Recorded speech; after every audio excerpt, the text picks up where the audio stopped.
Thank you so much for this opportunity to share some of our work on lung stem cells and how we're using them to study the effects of cigarette smoking on COVID-19. I'm a physician scientist at UCLA, and my lab has been studying lung repair and regeneration from lung stem cells for many years. But when the COVID-19 pandemic hit in March, we decided to repurpose a lot of our lung stem cell models to study the virus. And so today I'm really happy to share with you some of the work that we've been doing on looking at the direct effects of cigarette smoke on COVID-19. So the lungs are complex and really vital organs. And I wanted to tell you a little bit about their structure and function and why some of the cells are so important in the airway. The upper part of the airway, which goes all the way from the nose down through the trachea and bronchi, is directly in contact with the environment. And so it plays a very important role in defending the body. And this is through this process of mucociliary clearance that we'll talk a lot more about today. The other part of the lungs that's important to note is the very lowest part of the lungs, which are these air sacs. And this is where gas exchange occurs, where oxygen enters our body and carbon dioxide leaves our body. And it's important to also note that the virus, the SARS-CoV-2 virus that causes COVID-19, can be involved and can affect any part of the airway, all the way from the nose down to the distal air sacs. And we're studying all of these different regions in the lab in different ways. But today, what I want to share with you is some of the work that we've been doing on these upper airways here. So mucociliary clearance is really vital in defending the body. And the way that this works is that we have this very highly specialized lining of our upper airways. And one of the specialized cells is called a goblet cell or a mucus-producing cell that makes mucus that we're all familiar with. And this mucus is very important because it traps viruses, bacteria, pollution, any kinds of toxins that we may be breathing in. And then there are these other highly specialized cells called ciliated cells, which have these tiny hair-like projections on the top. And these hair-like cells beat unidirectionally, and they beat to allow this mucus to be moved up and out of the body where it can be coughed up or swallowed. And in that way, the effects of these harmful particles is abrogated. And so there's one other really important cell type within this lining layer of the airways, which is called a basal cell. And this is really a true adult stem cell in the airway because it's capable of replicating and making more of itself. And it's also capable of making more cells, these differentiated cells, including these goblet mucus cells and these ciliated cells. And the way that this works is shown in this movie where these cilia beat unidirectionally and they're moving these particles up and out of the body. And in that way, preventing infection or other kinds of harmful things to happen. So we're fortunate that we have had for many years now a really good system where we can actually grow these airway cells in the lab, and we can have all of these features of this mucociliary airway.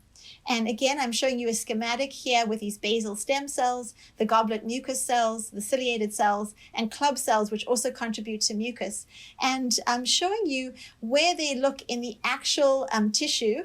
This is actual tissue from a patient showing you what the lining epithelium of these upper airways looks like. And we're able in the lab to get these patient samples, and we are able to digest and strip away this upper lining of cells. And then we can digest this upper lining into single cells. And when we do that, all of these differentiated cells will die, but these airway basal stem cells will persist. And then we're able to put them into this culture system, which essentially is what we call a transwell culture system. And that just means that we put these stem cells onto this membrane, which has got very, very tiny pores that will allow all the nutrients to come through, but won't allow the cells to crawl out. And then we grow them in this liquid, as I said, which has got all these nutrients, which is called media. And these are primary human bronchial epithelial cells, or HBECs, that are grown on this transwell membrane. And over a period of about 5 days, they divide, they proliferate, and eventually they form this very, very tight layer of cells on the bottom here, resting on the transwell.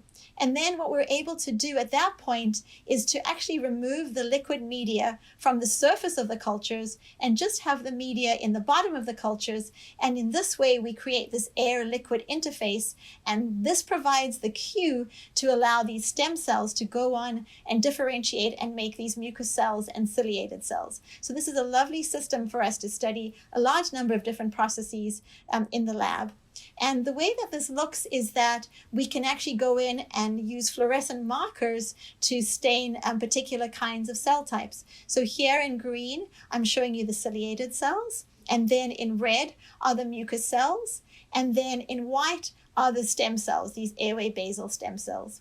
And I want to mention that this work is being done by a really talented group of scientists in my lab, Runima Perkayastha, Chandani Sen, and Abdo Dara. And so what we are able to do now is to take these air-liquid interface cultures and we can expose them directly to cigarette smoke. And we have this very cool setup in the lab, which is really this airtight chamber. And we put the cells inside the chamber, inside their culture plate. And then we seal everything off. We light one of these research-grade cigarettes. And then through a series of vacuum pumps, we're able to draw the cigarette smoke into the chamber, directly exposing the cells. And then we have a separate vacuum pump that will then draw the cigarette smoke out of the chamber. And in this way, we're able to replicate what smoking really looks like when people puff on a cigarette. And so this is the schematic of how we seed the stem cells. Then once they're confluent and the cultures look good, we take them to the air-liquid interface. We allow the mucus and ciliated cells to differentiate over about 19 days. And then we expose once a day to smoking for about 3 minutes for 4 days. And then on the day after the smoking exposures, we add the live virus. And this is through a collaboration with Vaiti Arumagoswamy here at UCLA.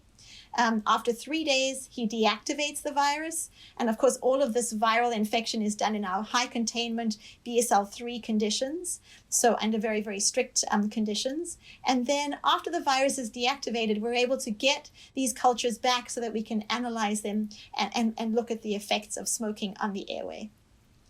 And so this is an example of what the cultures look like.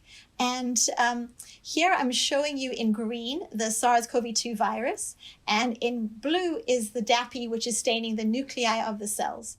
And the first culture here on the left is showing you where there's no cigarette smoke and just the virus. And I hope you can appreciate in green, you can see a cluster of cells that's been infected by the virus. And then on the right panel here, I'm showing you where cigarette smoke exposure was done before viral exposure. And here we see, and we've done this many times, and we consistently see that there's many more clusters of cells, and the clusters tend to be larger. So we see a lot more infected cells if the cultures are exposed first to cigarette smoke. And this is also shown here on the right with a viral load PCR reaction, which was done by Gustavo Garcia. And what we appreciate is that there's a lot more virus around when there is cigarette smoke exposure first. And so we then decided to look at the different kinds of cell types with each of these different exposure conditions to get a sense of what the virus is doing to the different cell types. And what cigarette smoke is doing to the different cell types. And so on the leftmost panel, we have here no cigarette smoke, no virus. And this is just a baseline in the air-liquid interface cultures, what the ciliated cells look like. And they're shown here in white. And then you can appreciate, I'm sure, that when we add cigarette smoke but no virus, we get a loss of the ciliated cells. But what was really interesting to us is that in the setting of viral infection with no cigarette smoke exposure, we don't see a loss of ciliated cells. The virus doesn't seem to be harming the ciliated cells, and they're still present. And then in the setting where there's cigarette smoke and virus, we see a loss of ciliated cells, but this wasn't statistically significant. Now, when we have the situation of looking at the mucus cells, this is the baseline number of mucus cells that we typically see when there's no cigarette smoke and no virus. Here, when we see cigarette smoke, we see a lot of induction of mucus. And of course, this is probably no surprise to anybody because we know that cigarette smoke will induce mucus.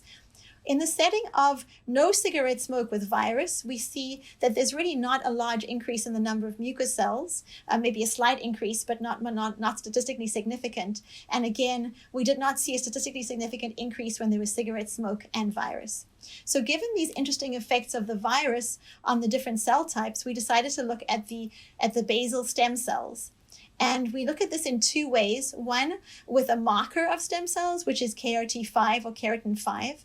And here we see that with cigarette smoke, there is actually a large increase in the number of basal stem cells in the ALI cultures. And this is because the cigarette smoke is perceived by the cells as an injury, and so they respond to injury by dividing and making more stem cells. However, the virus alone without cigarette smoke does not induce that same proliferation of the stem cells. And we see a little bit more proliferation with cigarette smoke, but not a lot in the setting of viral infection. And then we're also looking in another way at the stem cells by looking at the dividing and proliferating stem cells, which are shown here by these pink dots in the nucleus. And here we see that with cigarette smoke, we see a lot more of these dividing cells. But in viral infection, we don't see that the stem cells are dividing. And in the setting of cigarette smoke plus the virus, we saw sort of an in-between phenotype. And so the virus seems to be doing something very interesting in these air-liquid interface cultures in that there doesn't seem to be much in the way of an injury being perceived. And so we decided to look at the single cell level by using single cell RNA sequencing at exactly what might be going on within the cultures. And so this is work done in collaboration with Catherine Plath and Justin Langerman. And what we noted in these red boxes is that the number of viral transcripts, the gene expression within the cells, is markedly reduced when virus is introduced into the cultures, whereas smoking seems to have very little effect on the number of transcripts. And looking at this in a different way, we looked at these heat maps, and really what these do is show us patterns of gene expression across these 4 different groups and whether gene expression goes up or down. And the prevailing pattern that we saw was that in the setting of virus infection, either with or without cigarette smoke, it looked very similar, but that we see that most of the genes are down-regulated in expression, whether there's no cigarette smoke or there is cigarette smoke. Although, of course, other patterns exist. For example, we do see that some genes are increased in the setting of viral infection. And this particular group over here was very interesting to us. This is genes that are increased in expression in the setting of just viral infection, but are decreased when there's viral infection with smoking. And what was really interesting to us is that in this particular group, we found that the interferon response genes, which are very important in immune function within the airway epithelium, that they were decreased in the setting of cigarette smoke. And this implied to us that cigarette smoke reduces the interferon response, and therefore this may be at least one of the mechanisms whereby the virus is able to get into the cells and why we see so many more infected cells in the setting of cigarette smoke. And so to look at this further, we performed another experiment, and this time what we did is to think about adding interferon beta to the cultures in comparison to remdesivir, which is used clinically and has a response in patients, to see whether interferon beta might have an effect on the cultures, especially in the setting of cigarette smoke exposure. And so here's the data, and I hope you can appreciate this first column is no drug, just showing you the viral infection and how much more there is with cigarette smoke. With interferon beta 1, we found a complete abrogation of infection. So we completely prevented infection, even in the setting of cigarette smoke. And with remdesivir, we saw a good effect as well, although there was slightly more infection than what we saw with interferon beta. And this is quantified by these graphs. So in summary, what I've shown today is that we really believe that cigarette smoke has a large impact on the airways, and that at least acute cigarette smoke exposure makes people more at risk for having more virally infected cells, and therefore we believe more severe viral infection. And so I really want to acknowledge my wonderful lab who, despite the pandemic, have worked really hard to generate what we think is very important data. And I also want to acknowledge Vaiti Ramagoswamy, without whom we would not be able to do the viral infections, and Gus Garcia, who's a very talented technician in his lab, has also been instrumental in all of this work. And I also want to acknowledge Catherine Plath, Justin Langerman, and the UCLA Molecular Shared Screening Resource, and Robert Damaso for all their work. And I also want to thank CIRM very much for their funding, because without this funding, we would really not be able to do any of this COVID-19 work. And we're hoping that this will lead to greater understanding of the disease and also ultimately, hopefully, to a therapy. Thank you so much for your attention, and I'm happy to take any questions.